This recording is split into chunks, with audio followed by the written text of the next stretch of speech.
45. Still here.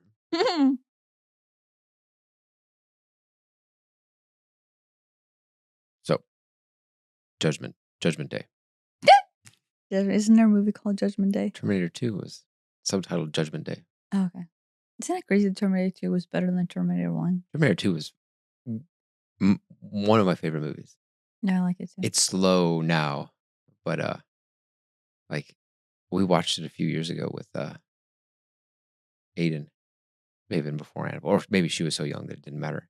And I'm like, there's a lot of profanity in this. Yeah, as a kid, you didn't realize there was profanity. Yeah, and just the how blue it was. Everything, all the scenes were just blue. Oh, really? I thought it was black. I Like mean, it was very dark. I meant like colored to that blue. I didn't know that. Like, yeah, so much of it. I mean, there's like a desert scene that's obviously orange, but a lot of it was just blue. And I just taken back by how much of it was blue and how profane it was. For, I don't know what year this was. 88, 92, something like that. I watched it as an illegal rip in Ukraine. Dubbed over, by, in Russian. I don't know why I want to say it's 88. It sounds early. I don't know. But if you watched it in Ukraine, it's before 93. Yeah. No, I came here in 95. But yeah. Oh, before 95. Okay. Yeah. 93 is when we decided that we were going to come. Yeah. Yeah. Judgment.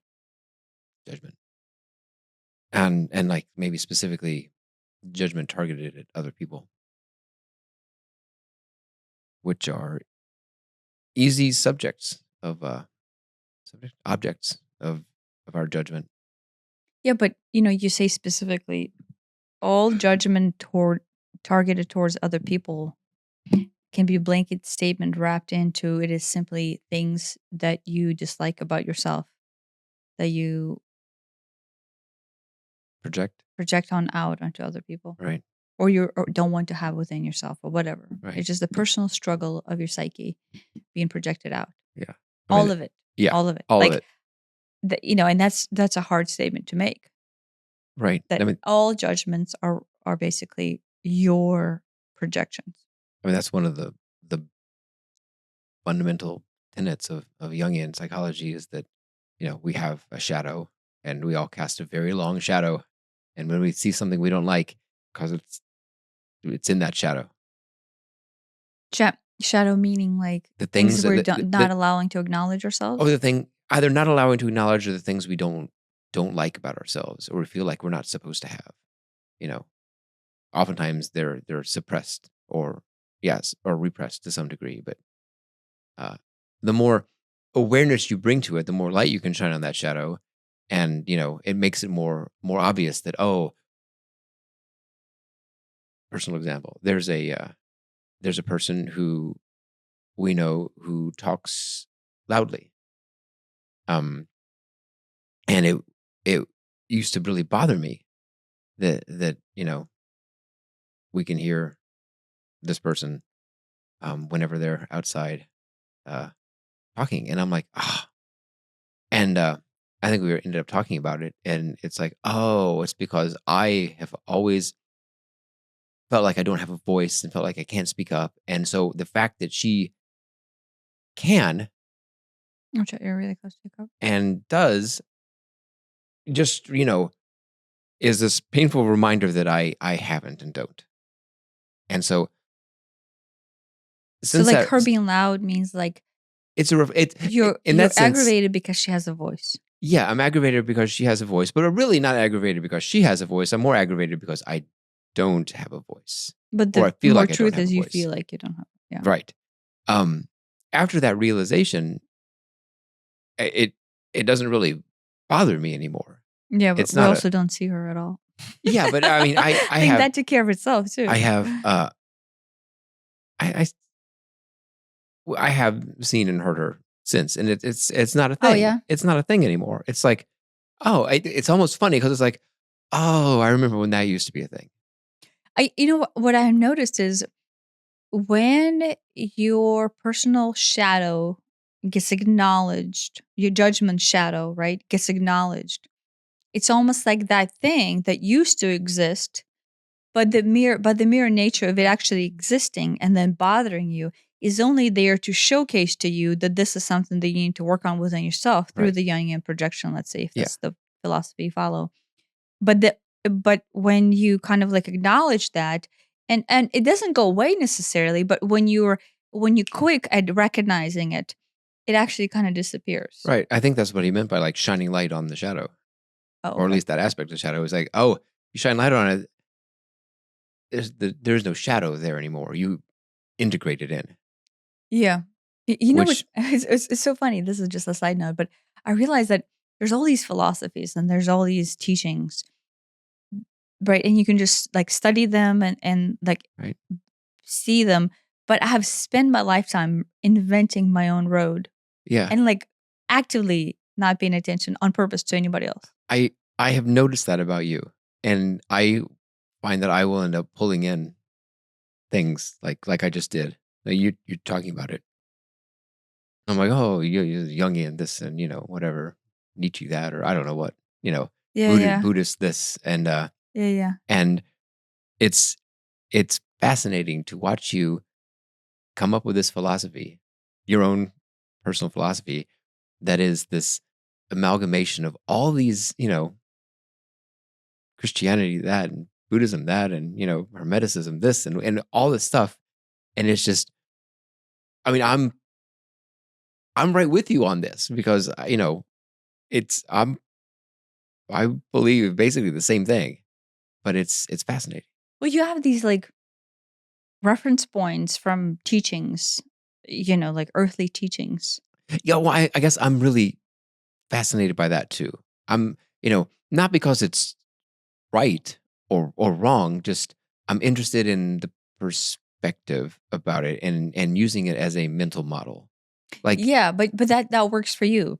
And because for I love mental like if I can make or inherit or learn a mental model of something, that is the way my brain works. And I can like I can go, well, that fits here. Well, that doesn't fit here. Well, this is just ridiculous. Well, oh, this explains a lot to me. Like the um psy- psychological attachment theory.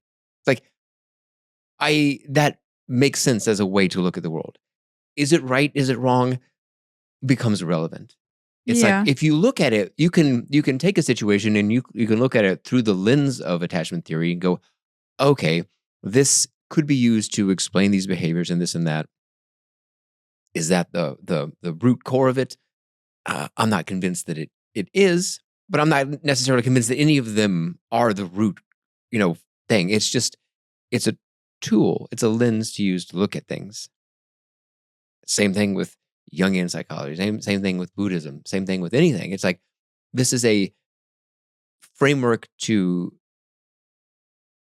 a lens to look at an issue, a topic, a person, a situation. It doesn't necessarily make it right or wrong. It's a lens. But each lens is colored, right? If you look at it through Buddhism, there's a color on that. There's a color that says, you know, don't judge. If you look at it through Jungian uh, psychology, there's a color on it that's like, oh, if you are judging, it's because it's inside of you. If you need to integrate it. Everything has its own color. And Yeah. yours is very colorful. Yes, so maybe this is judgment, but I feel like all of the teachings are like colored. One, yes, I agree with that. But also like these segmented bits of information Incomplete. that no way tie in into any one large picture Oh, really? and have this integrated cohesive way of registering energetically, emotionally, and physically into the system. And then thus making sense in the flow. And so Jungian has its own little bits of information that have the truth, and Buddhism have its own little information about the truth. I know where they're trying to go with it, but they're not cohesive and integrated into the greater um, Oh, greater human experience. And so I feel like everything just touches on it, and everything tries to take this one angle and dive into this one angle from their lens or from their understanding or from their teaching. Uh, and it almost, within the concept of existence, draws definitions and draws parameters around itself, as opposed to the reason why I feel like I need to literally discover them or invent them for myself in my mind, is because I'm trying to bring them in without any shadow or lens of anyone else's interpretation. mm. I guess I'm with you in as much as I think they're all partially. they're- I think they're all helpful, but I think they're all, at least partially accurate, but partially inaccurate, or at the very least incomplete. Yeah, incomplete. I'm not saying they're And so, not and so inaccurate. they're They're all. just like, I just look at them as all. I look at them as a bunch of puzzle pieces, which kind of, when put together, start to paint the larger picture of the whole thing. It's like, well, this part of this and this part of that. yeah, So no, I mean, in a way, I'm fascinated with your approach because it is probably much easier to take everybody else's teaching that has been over there, let's say, for thousands of three years. decades or thousands of years. Let's say if you go to back to Vedic teachings, and then try to assimilate little things, and then Yeah, like start to put the puzzle pieces together yourself, um, and then have that work for you. yeah. I mean, I think that does work for me. What's really interesting is when I will read something and then about some teaching or philosophy, and then I'm like, I get triggered by one of their tenets, and then it's like, ooh, Trigger into judgment, yeah. Trigger. like what? I don't know if I have an example. Um, Well, so right, maybe this is the difference. So with me, like you said, I literally discovering, inventing, or presenting my own definitions of the flow, and then inevitably, oh, somebody has already done decades worth of research on this, or yeah, but somebody's teaching that, but right? you're almost going from a top down approach, and I'm almost going from a bottom up approach. I'm Yeah, finding these nuggets and I'm sticking them together, and you're up at the top trying to find the universal truths, if you will. And it just happens that this one was already discovered by Jung, or this one was, but you're discovering them again, whereas I'm just finding someone else has already done it and sewing them together. yeah. You know what I'm doing is, I think, is the universal truth is already there, and so I'm coming from this point of universal Yeah, truth, and I'm just discovering them, like, oh, somebody took this aspect of it and talked about it, and somebody took this aspect of it and talked about it. And it does help in the sense that I guess it doesn't help me in a sense knowing that somebody else has done it, but um because I like the fact that someone else has done it is irrelevant. I want to know a I don't need to get a PhD in Jungian psychology, but I would like one book's worth of Jungian psychology, and I feel like I'm good. I've got the basics of this, and I understand the premise, and I can now. It's up to me to figure out if and how that might apply to my life, to what I think, to what I see, to how I react. That pick a topic, and yeah, one or yeah. two books worth of that, and if it's a good book at least, and I'm okay. I have a a little bit more than a glancing knowledge of this, and I can sew that into my tapestry of Elliott's theory of the universe or Yeah. whatever. Yeah, yeah. I guess, this is Judgment, but I will verbalize it, and maybe then we can go back to that topic. That's the thing, I guess, that I reason why I don't dive into any teaching whatsoever. And then basically have, for the most part, like maybe generalized knowledge of somebody else's theory, and then actually don't know any details or don't know like the generalized theory, is because I feel like so many people who are lost on their way to self, to find self, surrender their sovereignty into the one teaching. Yeah, And then they take that and then that they almost prophesize it it. becomes their truth. It becomes their truth and one and only truth. Yeah, And then thus that radical adaptation of a very closed mind functionality gets set in. right. And then they live their life with these blindfolds on through this one and only way, almost subconsciously not realizing that they're radicalizing themselves Yeah, into their life. right.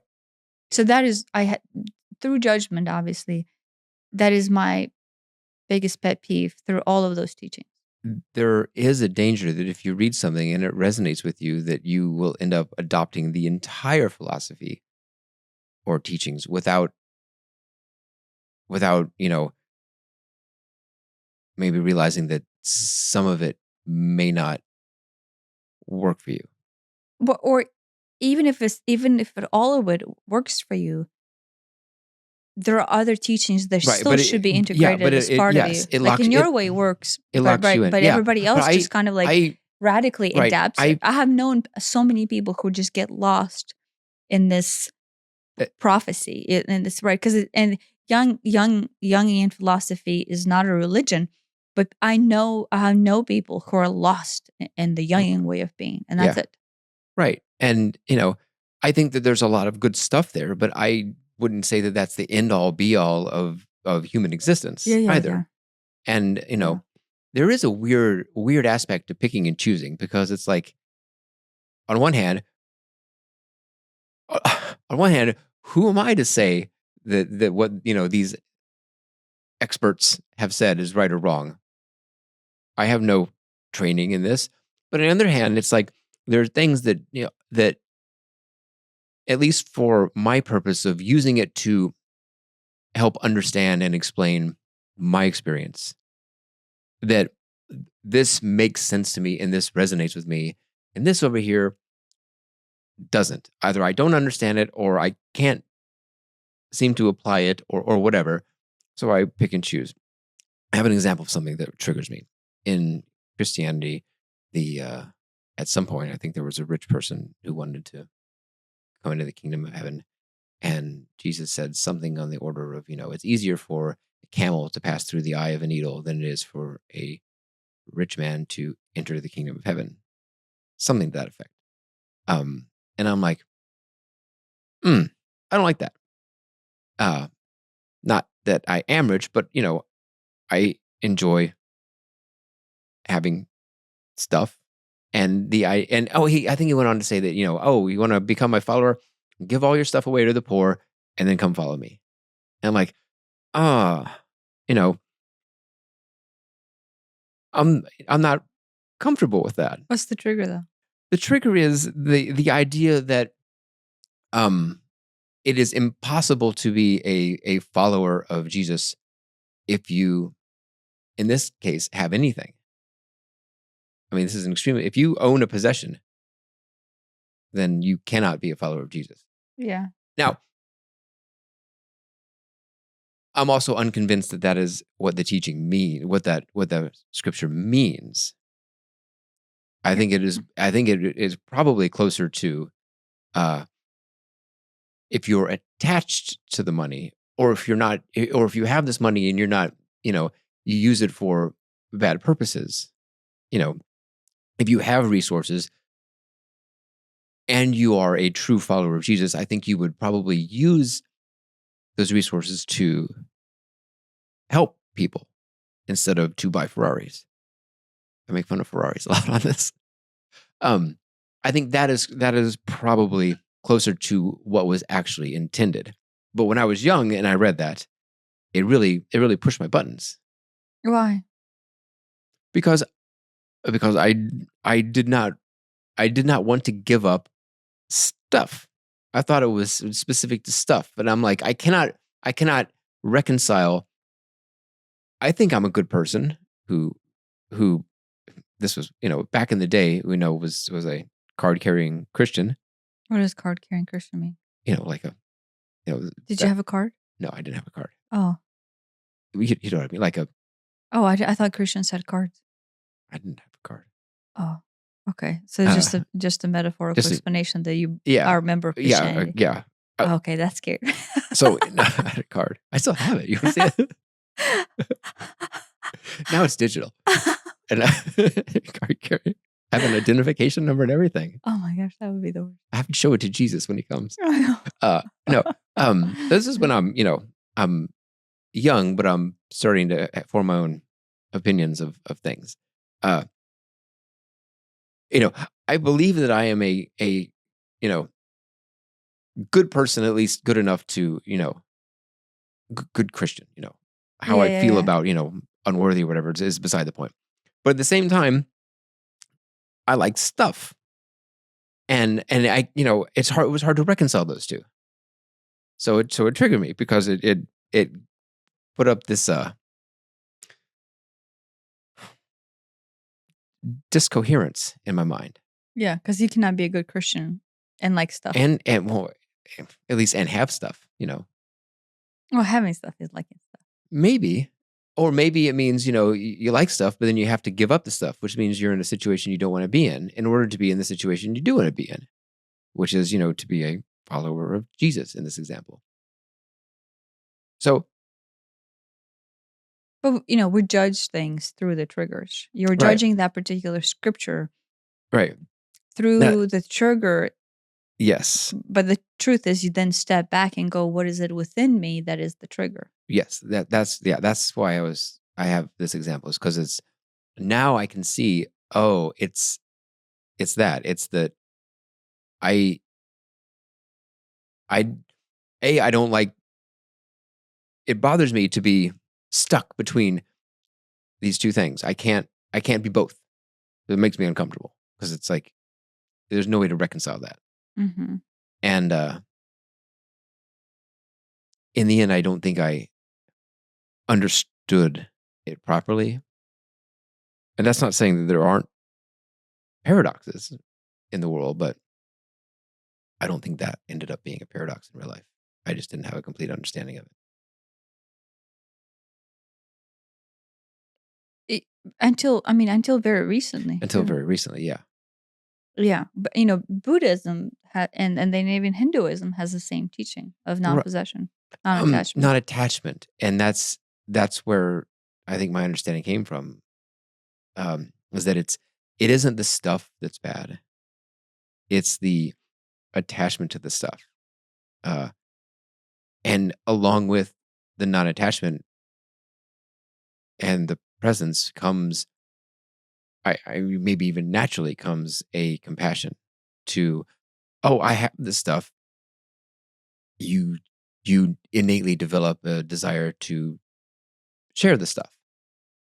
The stuff no longer, it's not that you can't have a Ferrari.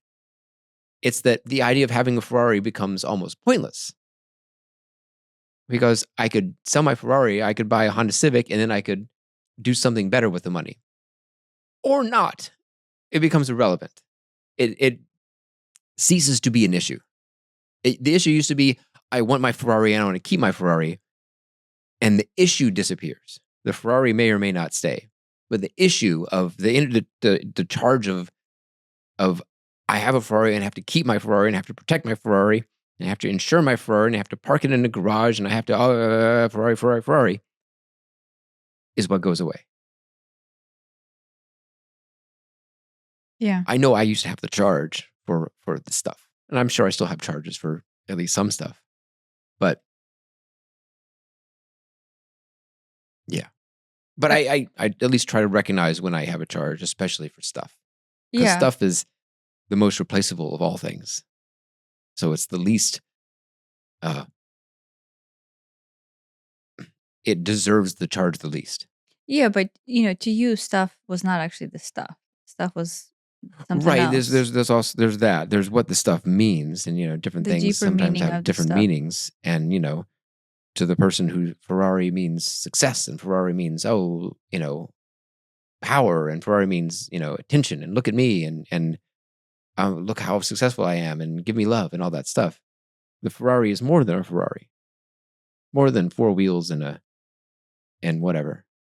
Yeah, and all of the things that we judge that trigger us, and usually they're represented in other people, and in this case, they represented in the teachings of the Jesus, let's say, are just there as points of retrospect, right? Because the universe brings them in as the points of retrospect for us to figure out the deeper, deeper, deeper meaning behind the trigger. And the deeper, deeper meaning is usually an unprocessed trauma, unprocessed pain body, unprocessed subconscious beliefs that we are at some point bearing or just not becoming aware of. And then are trying to continue to bury. But at the same time, because the energy is needing to come up and the energy is needing to release and to be acknowledged, everything in the world triggers us into that acknowledgement. Yeah. Yeah. And so the entire point of humanity at some degree of this awareness is to start to recognize that the triggers, uh, the judgment is a trigger of self where you have a higher calling into self recognition and self awakening of something that is deeper within you that is keeping you away from your eternal truth. Very well said. That's it. If you're getting, I mean, in as much as if a judgment is a trigger, or results from a trigger, and so realize it's not about this person being loud, or not about the Ferrari or whatever. It's about what's that poking inside, and it has nothing to do with that person. Or That even person, that or story. that's yeah, that person is embodying some aspect that is poking you. It isn't the person; it's this aspect of the person, or the Yeah. car, or the whatever that's poking you. Why is that? Yeah. And what is it? What does it mean if that is there or isn't there? Well, through just opening yourself even into the idea that there's something there that you need to uncover. That gives your psyche permission to open this box that you have locked yourself away from Hmm. into a deeper meaning behind that trigger, Yeah, right? And I find the best way to do that is to go through all the whys. yeah. Um, Do you want to do the example of the call you just got? um, from the standpoint of me or the standpoint of him. You. I mean, well, we could do. We could. Mine is. Yeah, but it turns in. It's always, it ends up being a very Yeah, sure. personalized thing. I Sure. Sure. So yeah, so I just got a voicemail for someone looking for a dowser, and I do dowsing. At least I advertise that I do dowsing. Let's just say that. And the voicemail was, I will paraphrase it the best way I can, but it's basically, yeah, I'm looking for uh, a dowser who's not a scammer. So because all of them out there are just scammers. So if you know anyone, uh, give me a call back, name, number. And right, that was the voice. and with some anger behind it. Oh yeah, the voice was anger. Yeah. So what? And I could tell the age of the human being of a lot of unprocessed charge behind it, Yeah. right? And so my trigger obviously is one. I mean, I'm obviously not calling that human being back. Right. I mean, on the surface level, it's like, here's someone who has a very negative outlook on the practice in general, and who has Well, who's just if he's calling me, he believes in the practice. sure, but He he has a negative connotation of the people who offer that yeah. service All based right. on his Yeah. personal All right. Let's talk experience. about him. He's probably run into someone who has claimed to do dowsing, who may or may not be good at it, and for whatever reason, he was unhappy with their service. And now he has this idea that most, all dowsers are scammers, and he's angry at them for probably taking his money or wasting his time or whatever, or sending him down the wrong path at some point. Mm-hmm. And so he has anger in him over people who have probably he feels cheated by people who have taken advantage of him Yeah. over the years. Yeah. So his judgment is he has taken a personal experience with, let's say, at most 10 dowsers. I mean, I doubt that he has called and hired and then since that had 10 dowsers. But at least one. Screw him over.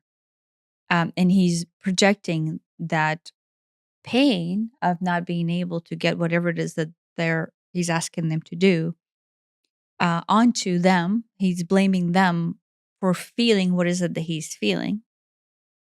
But the truth is, the trigger there is, if I had to generalize, is whatever it is that he's calling them about is a pain body, a triggering pain body.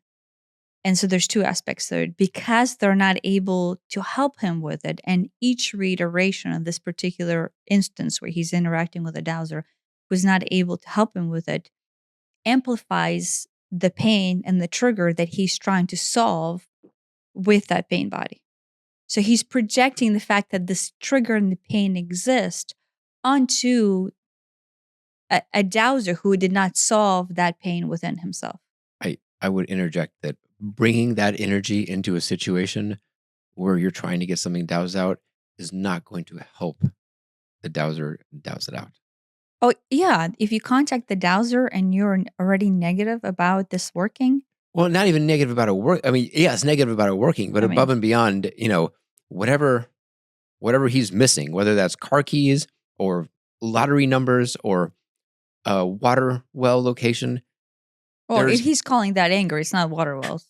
There is something there, and just the energy of that will, in my opinion, likely interfere with any even competent dowser's ability to do it. Yeah. It's gonna poison that relationship. Well, yeah, like, back in the olden days, this is just kind of like a side story. Do you remember the whole thing that caused the dowsers to be discredited back in the olden days is Alan Alda, is that what his name is? Yeah. Went out and did this research documentary on like hiring dowsers, and like he set up these tests for them to prove whether or not dowsing is real or not. Like this, I think this like aired on like national television. PBS or something? Well, no, like, I think this was a witch hunt to discredit dowsers. Yeah. And it worked. Right. Yeah. And it worked. We watched it. Yeah, no, we worked it, but you could tell it was a witch hunt from the beginning. He was never open to it, and he kind of had this almost sarcastic. Yeah, I'm going to disprove it, and I'm going to design everything. He had an agenda to disprove it. Yeah, and he designed all of these tests, right? But right, how does dowsing work? It is an energetic expression of a situation. So in that case, just like you said, what the dowser has to do is not only connect with the energies of the universal flow and then be able to read them. He has to then actively overcome the negative energy being projected by the person who is hiring them to do the job. Him and I imagine the whole cast and crew. Yeah. So, I mean, everyone's waiting. Haha, this is going to be hilarious. This guy's going to fail. He's not going to find the thing. And everyone involved is pre-convinced of it. Yeah. So, and predetermining the outcome. Yeah. So he's fighting 20 people's agenda. Right.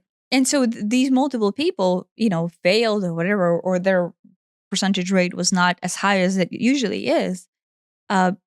Because no matter how good of a dowser you are, if somebody's approaching you with the idea of you not finding that, by default, you would not find it. Like energetic signatures are already driven into that outcome. Yeah.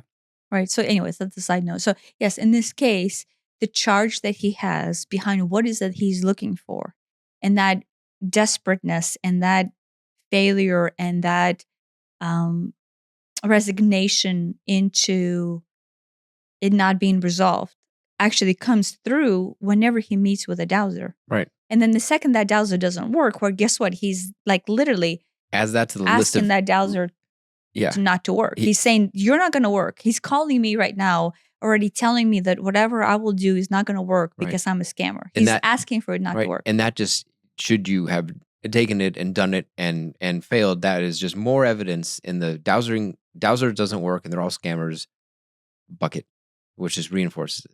Yes, but deep down, whatever he's looking for, he's wanting it not to work. Yeah. Or the universe does not want it to work Or for him. Or that.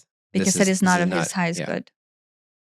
So I don't know, right? Yeah. I don't know the details, but I can tell you that's where it's coming from. Right. So that is his side of things, let's say. Okay, my side of things. This is like, I noticed this is a huge trigger for me. So anytime somebody, so obviously I can get riled up for this and I can get upset and I can then impose my judgment onto him of going, oh, look what he's doing, right? And my judgment would be is this human being is completely and obviously blind to the self-imposed limitation and then thus the process of his life that he's causing and bringing upon himself. But the mere nature of not recognizing that when you call someone with that attitude, things are not going to get solved. And that is a huge trigger for me. So my judgment from me to him is that. Is his blindness.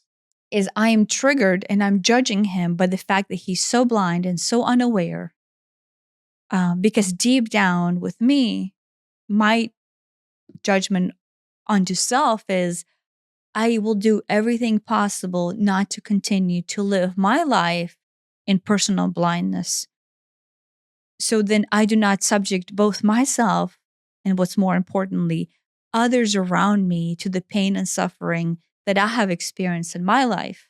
Yeah. That brought in actions of blindness. Right. Yeah.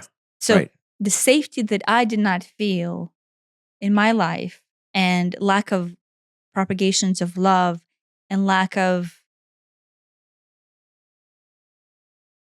unpainful human experience that I wished I had as a child came out of actions of blindness and unawareness and lack of responsibility.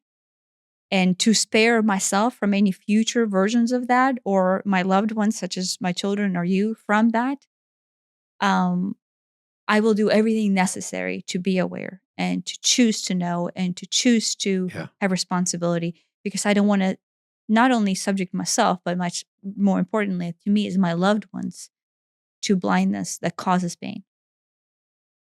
So it is mitigation of pain and suffering and propagation of that into the world. I mean, that's judging it. That's deep and better than mine, which is more superficial. I'm like, there's no. That's a trigger, doesn't it? There's no such thing as lesser or better. I know, off. and there's judgment there. I mean, I'm like, it's offensive. It is, he has basically insulted you and the whole profession in that voicemail. Yeah, but and I'm like, that's just a superficial, like, yeah, it is offensive, but he doesn't even recognize it. He's so lost and deep in his trauma. But to me, the idea of leaving a voicemail like that is so horrifying because it's offensive. But the only thing you can take that down to, why is that offensive? Because he's living in blindness of his personal pain that overwhelms him. Right. No. So like the idea that something could be offensive and cause someone pain and suffering is not even registering. So it's almost, you cannot even judge that. The only thing you can judge, and he's so blind to his pain that he doesn't even see the extension of that into a phone call. Right. No, I'm going from how I'm projecting out of it. Oh, yeah. Yeah. So I find it offensive. And I'm like, I would never leave a voicemail like that. Never in a million years. Now, partially because if I leave a voicemail like that, they're not going to like me. Oh, really? I recognize that. Okay. Well, he's too old to care about people liking him. Sure. But,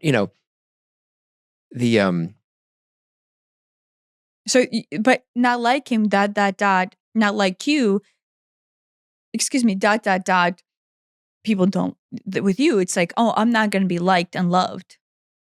Yeah, I If mean, people that's don't my like you, yeah, fear, if that's my people trigger is that and the idea that someone can say that is so horrifying to me because because I couldn't I could never say that. Even if I felt it, it would be difficult for me to say. I mean, it's difficult to say because you will be perceived as a rude, mean person. yeah, and it's like, I don't think of myself as a rude or mean person, and almost to the point where, being rude or mean is bad. But why? In the same um why? I assume because, rude or mean people don't get love. And, I have to have love. That's my thing. My shtick. Is that where it's registering? Is that if you're rude or mean, you will not be liked and loved? Yeah. I'll if anything stand out in a bad way instead of in a good way. Okay, so everything you do would be to mitigate, to offset any actions in human behavior that will be perceived as not something that is love Right. inducing. Right. And so something like that would be incredibly difficult for me to do, even if I felt that. I mean, I would it just seems like the wrong thing to do, period. Rise up a level and it just seems like the wrong thing to do. But down in the swamp, I know it's hit me there. Yeah, no, but everything, right? Regardless, I think what we're talking about, regardless of it being right or wrong, on the higher functioning level of Yeah. human directive Eh, of love, yeah. the trigger is actually almost past that. Yeah. So you can recognize going, okay, well, this is actually kindness. And you would Right. go, no, so you can brush that off. And from a practical point of view, nobody's ever returning that phone call. Some people would. Well, I guess some people would if they're have very low self-esteem and very desperate for the opportunity to work with this person. Or if they Feel like they need to they prove need to something, prove to right? this person that dowsers actually work. Yeah. I mean, but at that point, good luck with that. Yeah, the phone call to have to that person, if I It's wanted yeah, to engage, would be you need to work on you something. need to work on the idea that you think this is not something Yeah. that people can help you with and the judgment behind that. Right. Because when you're hiring someone to help you with this, your receptivity to it working it goes into dowsing Right. energy. And any dowser replying to that would have it feels like it would almost be tainted to begin with. Your opinion of this client would be there's at least some negativity injected into that just based on the first interaction with the person. It's like if I called up a lawyer office and said, "Hey, if there are any lawyers there who aren't shysters, give me a call back." It's like, A, I'm never going to get a call back. But B, if I do, I probably don't actually want that person working for me because they're going to already have this opinion of me that I mean, and rightly so, that I have a negative opinion of lawyers in general based on that voicemail. Well, no, there's so And many and so presumptuous aspects that right, would go into that statement. right. Which is why from a higher level energetic perspective and from a practical perspective, that is clearly the wrong thing to do. But all that is beside the point for where we're going of Where does it trigger what is with that? poking. Yeah. Yeah, right. Yes. Yeah. Y- Yeah, you can narrow everything down into very personalized thing that needs to be explored and open, Right. right? And one of the things obviously that I struggle with still is trying to reconcile in my mind how expansion of human experience can have so much pain and suffering.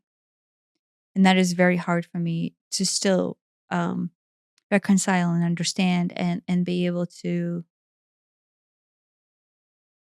have my heart open, have my heart remained open and open to the universal's idea of love and propagation of love, knowing that there is this aspect of our being that it almost requires and propagates or unbeknownst to self generates hatred and pain and suffering, right?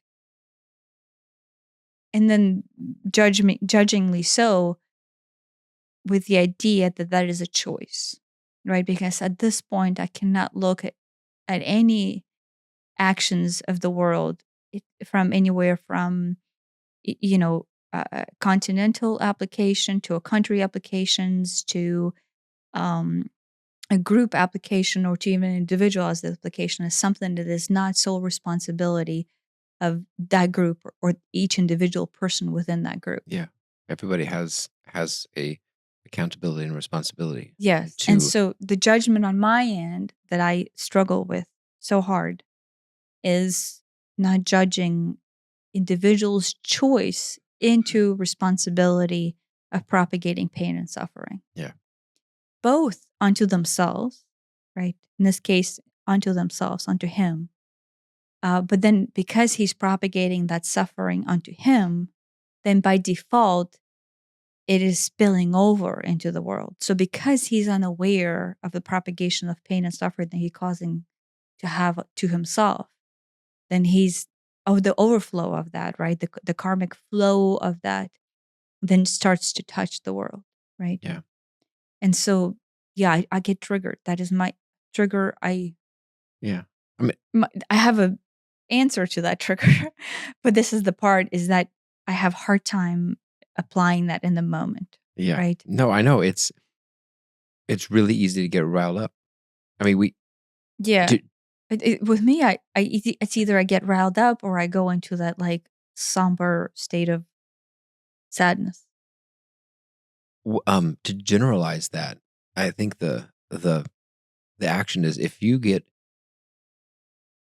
bothered or annoyed or angry at someone, you go, well, I don't like this person because they're doing action X, right? Or because they have attribute X or whatever. But then you got to go, why? And it's like, well, I wouldn't do X.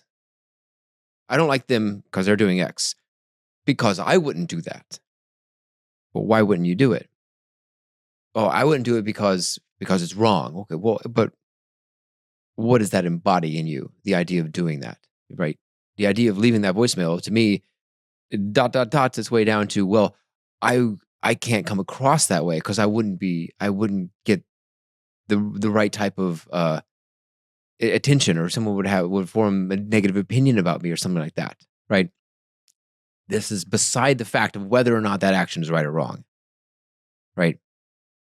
Irrelevant. Like universally right or wrong, if there even is such a thing. But and you and practically useful, which this one was not, right? It's just the wrong way to go about achieving a goal. Um, but yeah, why is it that you feel that is so wrong? What is it actually triggering down at that level? It's not what's triggering you, but what da da da da da is triggering you way down there. Yeah. Yeah. No, but you know that it's so wrong can be interpreted in two ways. And both of them are right, right? The first, it's so wrong, in this case, is interpreted of our, again, I'm trying not to judge, I guess if I'm judging, but this is how I see my life propagating is the first, it's so wrong is if you think of primordial flow of life and existence, what does that energy embody? And it's love, right? Like to me, that's just love. There you go. And so that primordial flow, it being full of love, is the prime directive of our existence, right? I feel that as the connection to everything, right? And so, how does that message reflect as love, right? And so, from the non judgmental standpoint, right, I would say that in this case, the only thing that I can see in that message as pure love is an elderly men's cry out for help and reaching out in a very obtuse way Right. for love. Yeah. And Oh, so what I can offer to he him, feels like a victim.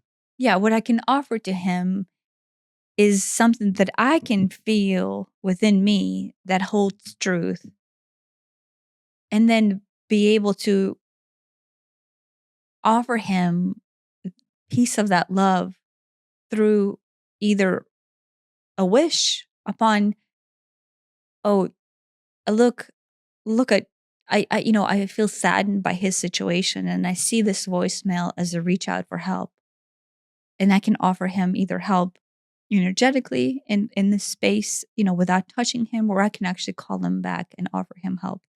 Not in the sense that I will actually offer him dowsing services, No, but but through the transmission of my voice, I can change the flow of right, his desperateness and victimhood right, into love. right. So there's that.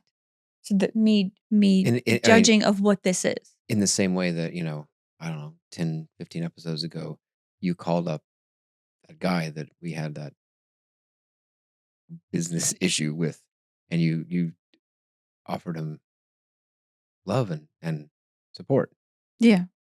Yeah. There's that. Right. I, which people don't do. That is not a normal thing to do. Normal in the sense that it's common. That is yeah. not a common thing to do. If But anything, you're gonna, 99 out of 100 people are gonna, if A, ignore this person and separate, or B, call him up and tell him to, go shove it, stuff it. stuff it. Where's that from? I don't remember. Was it from Five of Concords or not? I think so. The Murray used to Murray say, would say that. stuff it. Stuff it. You can stuff it too. Such a great show. Right. Yes, right. So energetically, that is the right interpretation of that phone call, is to take it, recognize is that as a cry for help, and then offer it the energy of love back, and be able to change not only this generalized hatred that he's trying to propagate, but actually see past the hatred and actually transpose the energy of hatred into love, right? And like, not only will this help the universe, it will help him. People have to be open to that. There's a decent chance if you call that person back. I mean, I would depending on not verbalize it as such to right, him. you have to be incredibly delicate wording it to not I wouldn't say that. Yeah, I wouldn't even have to say that what you need to do is transpose the energy. What I would do is, through my own personal willpower, the fact that he's in my life, I have an opportunity to change this energy, yeah. right? From the densified victimhood and hatred and Yeah. hopelessness, This is and uplift it. Like, I can actually use that energy and uplift it right. into love. It's not a judgment phone call. It's not a, "Hey, your voicemail offended me." It's not a, it's not that, is Yeah. what I mean, Yeah. which is almost the obvious thing to do, Yeah. No, but it's not that. it's almost like, I would obviously not take that on as a service. Right. Uh, but but having a conversation where I insert frequency of love into it.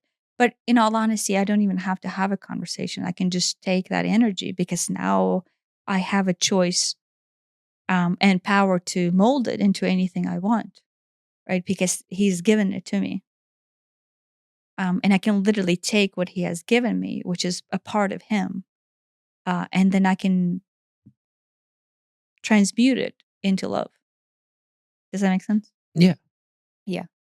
That's another thing that I struggle with, that has some judgment in it, is how much responsibility do I have to have into the power that I am given to be able to manipulate other person's energy, or the energy larger even than one person, of a Right. group contingency, or a state or a country or Right. planet. If this is dropped in your lap, is it on you to get involved with that Well, no, at I'm some not. level? I'm actually not saying, is it on me? Do I have the right to be involved on Have the with that? right.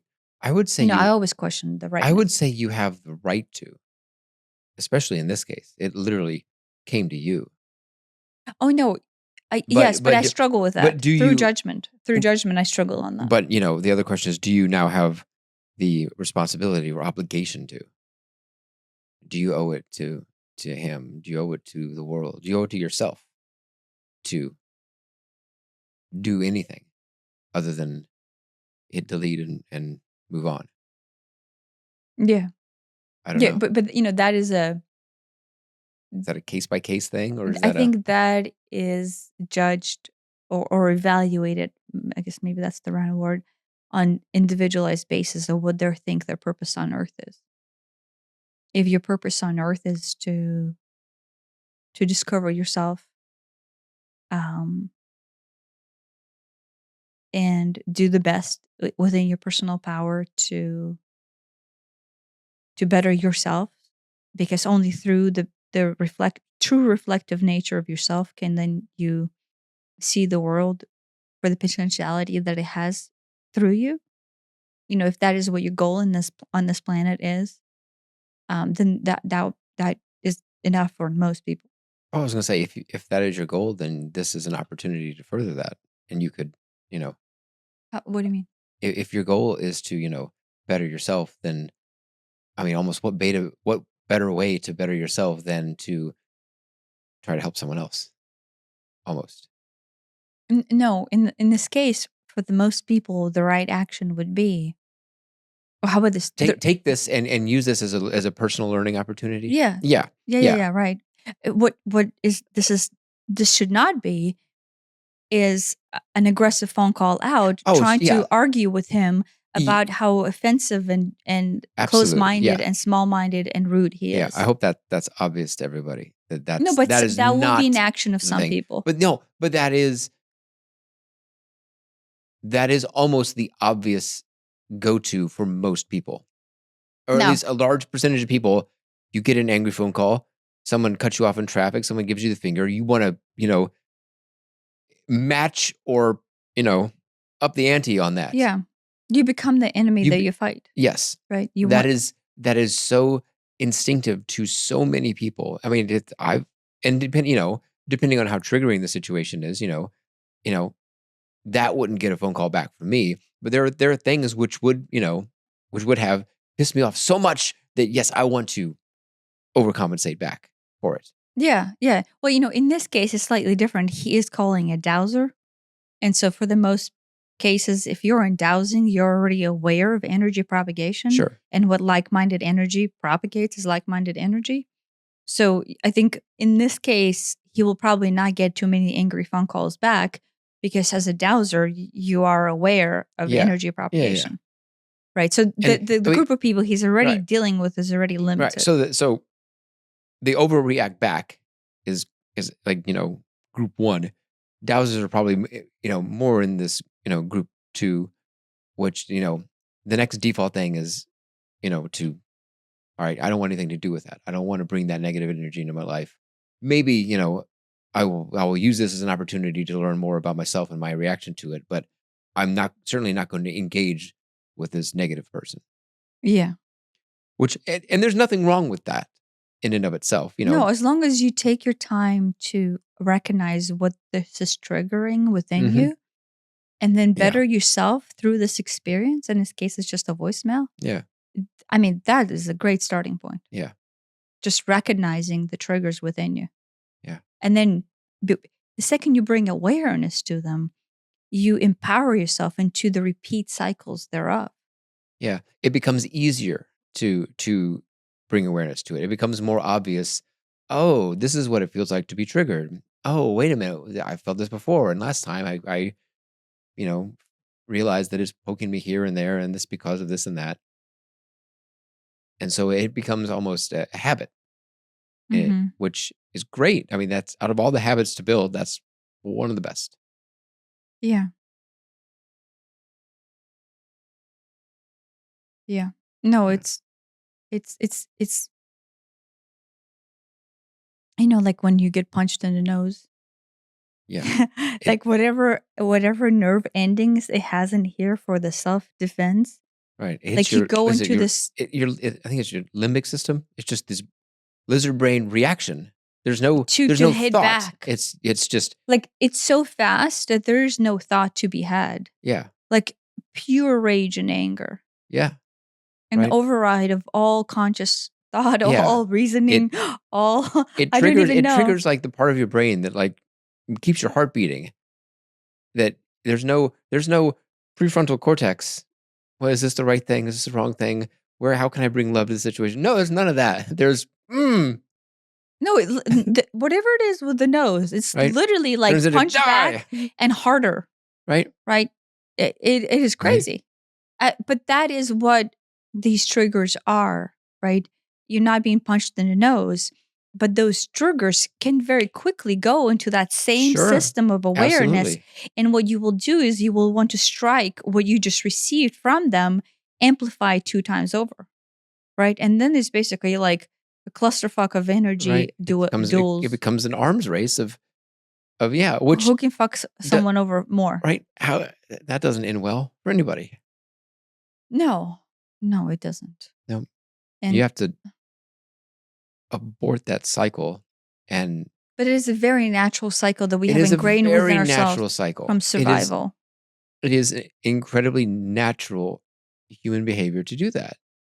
That's unfortunate, but that's, I mean, same thing with, cats, they get angry, they fight back. I mean, I imagine a monkey would be even closer to human behavior.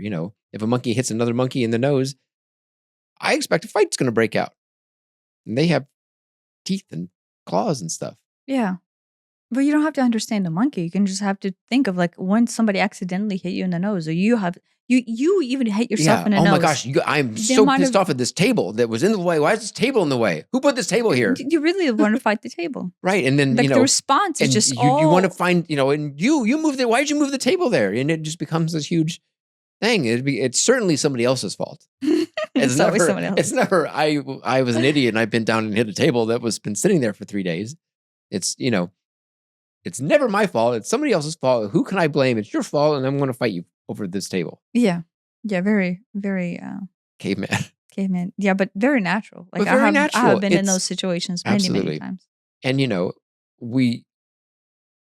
fortunately, not too many people get punched in the nose this day and age, but, you get cut off in traffic. And oh my gosh, this road rage thing, Yeah. That's, I don't know. It's all too easy to go to the extreme in that manner. Yeah. But all of it comes down to is this personal choice into unawareness. Yeah. And small self response. Yeah. All out of fear and scarcity and self defense into survival. All of it just really kind of narrows down to that. Yeah. But it's hard. It's hard whenever you are judging to go, wait, if it's not on them and it's on me, why? Because then you have to find parts of yourself that you find ugly and disgusting and disturbing. Back to the shadow. Yeah, but it's bigger than that. Like shadow almost doesn't give it enough weight. When we did mushrooms the one time, do you remember how I had the visceral reaction to like a disgusting image in my mind? Right? And the shadow self, to me, like I actually like viscerally see a shadow and I love my shadow. That's good. That's a No. Because I don't actually see shadow for what it is. And it's this, to me, very manipulative, dark, and blinding aspect of myself that causes my own choices to go haywire and propagate something that I actually cognitively do not want. I know that is what he meant by it. Yeah. But to me, the statement of shadow is not visceral enough for me to understand how much energy I have to input into have a cognitive choice to overcome my own self. More of a Jekyll and Hyde type of a thing. Yeah, that would probably, I need, like, to me, that is how I work. I need, I say this is how I work. This is how all things work. Like-minded energy needs to have an equal or greater energy to overcome it. And density of shadow is extremely dense. Like, Yeah. right? I mean, yeah. So So like on the couple of episodes ago, I brought up the kaleidoscope, right? The color of blue and the color of green and red are a lot denser in their energetic interpretation than the yellows and the pinks and the turquoise and all the pastels, right? And so like the Pleiadian energy that they teach are basically those light color palettes, because if your mind functions and knows, then you can actually the light in the yang and I guess way can insert itself and dissolve the darkness, dissolve the shadow with enough light. So like his play on words is actually bigger than than just the idea of light and dark or shadow, and the shining the light is actually bringing in the lighter density, right? Does that make sense? Into the shadow, which is the darker density, which is the dark blues and the dark greens and the dark reds, in order to be able to start to open the spaces between them, and then thus he says, "What dissolve the shadow or Integrate. integrate? Yeah. Sure, whatever." Right. It's But the integration is taking those diamond shaped densities, and then still having them as part of you, but then actually bringing them out in and distributing out into the kaleidoscope that is the further. Do you see I what I mean? mean, yeah. Does that make sense? Yeah. I mean, a naive understanding is, oh, here are the shadow, here are the things that I, don't like about myself, or I don't, I feel bad about, or whatever, that that I want to get rid of. Yeah, It's no. not that. I mean, that is not it. These are parts of yourself. I feel this, oh, I have to act and behave a certain way, or I'm not going to get love. That is a part of myself that, while on one hand, that kind of sucks that I feel that way, and it has caused me to act in all kinds of bizarre ways throughout my life. Killing that off isn't necessarily the goal. Well, no, that is you. It's me. That is It's you. to integrate it in such a way that it doesn't end up causing behavior that I don't want to happen. I don't want to have to, or feel like I have to act in a certain way in order to do that. If for no other reason, then it's certainly counterproductive. It practically doesn't work. And yet, I felt compelled to do it. Yes. It is textbook destructive behavior, self-destructive behavior. Any sort of addiction, same thing. It's just, this is objectively a bad thing to do that does not further your own personal goals, that only makes things worse, and yet we continue to do them. Yeah. But if you can integrate it in, and you can understand where it's coming from, and you can almost heal the wounds there, and bring it inside. You taking the densified center, right? That is a big wound, big pain body. And when you integrate it, you actually take, maybe this is something that I know I'm going to create more work for you, but you can design this as a kaleidoscope visual. Yeah. Like here. Uh-oh. Don't move your hands in front of it, because that makes it a lot harder. Don't do this. Yeah. No, and so you taking the densified center that has all the dark colors in there, right? And then integration in Jungian sense, or acknowledgement of your stuck energy, or de-densifying the density of your being, is taking all these diamond shapes and slowly and gradually, through awareness, through this discussion, right? Through you contemplating this story, allowing them to move out from the center into the integration with your higher being. Right. And then in this particular example here, you see them integrated into the center is now light. And then these pieces, which is the same amount of pieces that made up the center, now exist within the light spectrum of everything else, and they're just part of your life. Right. They're within full awareness of light. Yeah, they're no longer hidden in the dark. They're no longer running the show subconsciously. Yes, but they're out. You're aware of them, And Yes. you go, "Oh, look at that. I know I would be triggered by this. I know this does hit that, but I can make an active choice not to." What's more important, here's the thing is when the center is actually made of these lighter color You don't things, even default to that choice anymore. one, you don't default, but you actually take the dark diamond shapes and you make them come out of light. Transmute them. You transmute the energy. The dark still Yeah. exists. That dark blue square or diamond shape is still there, Yeah. but the energy then is now flowing through that is the power that you used to have that you used to use to, let's say, net negative or the trauma or processing, and you actually integrate them into the light. And so what flows through this blue is actually an amplified energy of love. Does that make sense? Yeah. Yeah. The prime Yeah. directive of you comes through and actually gives you more power Yeah. through the shadow that used to be your shadow. Yeah. Integrate. Integration. Not That's how integration Yeah. works. So I'm sorry for creating more work, That's fine. but now you're gonna have I to. think I can figure that out. Oh no, I can help you out. I'll sit there with you whenever you do them. Yeah. Yeah. Yeah. That is the higher way to but right, Yeah. but at first I think this is important. I'll wrap up with this.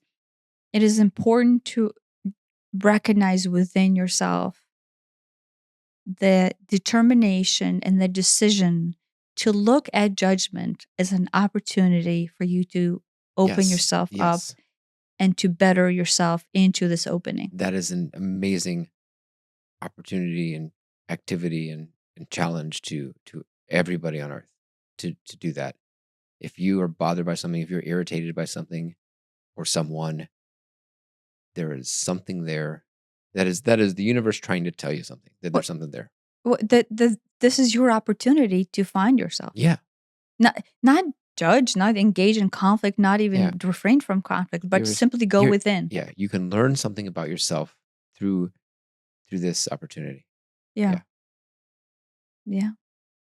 Difficult to do because it's commitment. Right. But if you can do it once a day, that's a great start. And then work your way up to trying to do it whenever you feel triggered is amazing. Yeah. Kind of magical. Yeah. Yeah. Thanks for listening. Thanks a bunch.